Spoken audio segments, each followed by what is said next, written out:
সকালবেলায় ঘুম থেকে উঠেই চিন্তা করছিলাম যে কি রান্না করব। গুড়ি গুড়ি বৃষ্টিও পড়ছিল। ভাবলাম যে একটু বেগুন ভাজা করি। ওমা, গাছে গিয়ে দেখি 3টা বেগুন একই সাইজের হয়ে আছে।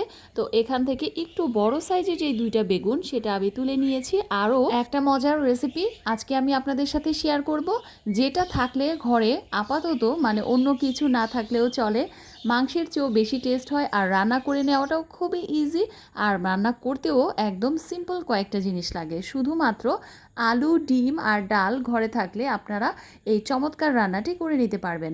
প্রিয় দর্শক, আসসালামু আলাইকুম। আমি নীরা চলে আসলাম আপনাদের সাথে আরেকটা সহজ আর ঘরোয়া রেসিপি শেয়ার করার জন্য। প্রথমে কড়াইয়ে পরিমাণ মতো সরিষার তেল, হ্যাঁ সরিষার তেল দিলে একটু ভালো হয়, তবে না থাকলে কিন্তু সাদা তেলও ব্যবহার করতে পারবেন। এরপর তেলের মধ্যে আমি পেঁয়াজ কুচি দিয়েছি আর আগে 2টা তেজপাতা দিয়েছি। আচ্ছা, গরম মশলা লাগবে না, তেজপাতা দিলেই হবে।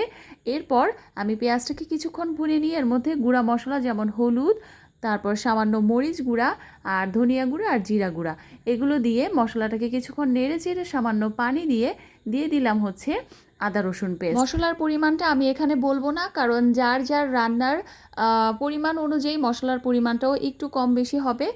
এরপর মশলাটা যখন কষে যাবে ভালোভাবে, আমি এখানে আলু কুচি করে নিয়েছি। আপনারা দেখতে পাচ্ছেন যে আলুটাকে আমি কিভাবে ডুমো ডুমো করে কুচি করে নিয়েছি। ভালোভাবে ধুয়ে পরিষ্কার করে কুচি করে নিয়ে আমি এখন সেই কষানো মশলাটার মধ্যে আলুটা দিয়ে কিছুক্ষণ কষিয়ে নিব। আলুটা একটু আগে 3 থেকে 4 মিনিট কষিয়ে নিলে হয় কি, আলুটার মধ্যে সব মশলার ফ্লেভারগুলো ভালোভাবে চলে আসে আর পরবর্তীতে সেদ্ধ দ্রুত হয়ে যায়। তাই আলুটাকে আমি 3 থেকে 4 মিনিট আগে কষিয়ে নিয়েছি। এরপর আমি দিয়ে দিলাম এখানে ডাল।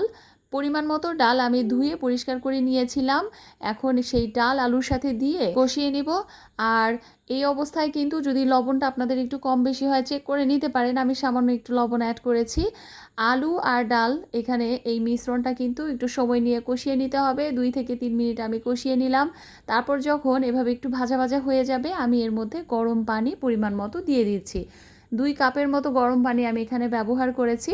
যতটুকু ঝোল পরিমাণ রাখতে চান সেই অনুযায়ী পানি ব্যবহার করে নেবেন, আর চেষ্টা করতে হবে এখানে গরম পানি ব্যবহার করার জন্য।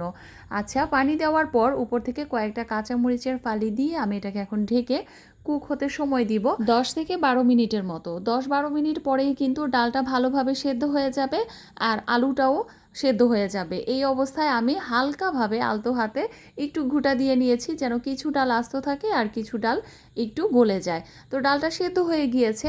এখন আমি এটাকে ঘুটে নিচ্ছি। দেখতেই পাচ্ছেন আলু কিন্তু একটাও ভাঙছে না। আলতোভাবে আমি ডাল ঘুটে নিয়েছি আর এদিকে চেক করে নিলাম যে আলুটা সেদ্ধ হয়েছে কিনা। মোটামুটিভাবে রান্না যখন 95% কমপ্লিট হয়ে যাবে, তখন কিন্তু এখানে আগে থেকেই পোস্ট করে রাখা 4টা ডিম আমি দিয়ে দিলাম। এই ডিমগুলো আমাদের বাসায় যে মুরগি আমরা নিজেরা পালি, দেশি মুরগির ডিম পোস্ট করে দিয়েছি। আর এটা সেদ্ধ, আপনারা চাইলে কিন্তু সেদ্ধ মুরগির ডিমও ব্যবহার করতে পারেন, তবে ডিমের পোস্ট এখানে ব্যবহার করলে কিন্তু ভালো লাগে। ডিম পোস্ট দেওয়ার পরই আমি হালকাভাবে নেড়ে 2টা আস্ত কাঁচামরিচ আর একটু গরম মশলা আর হাফ চা চামচের মতো ঘি ব্যবহার করেছি। এই তো, এত মজার একটা রান্না ঝটপট তৈরি হয়ে যায় সকালের নাস্তায় গরম গরম ভাতের সাথে। এত ভালো লাগে খেতে, আমি অবশ্যই কিন্তু রিকোয়েস্ট করব যে আপনারা বাসায় একবার হলেও এই সহজ রেসিপিটা ট্রাই করে দেখবেন। তাহলে আজকের ইজি রেসিপিটা এই পর্যন্তই। সবাই ভালো থাকবেন। আল্লাহ হাফিজ।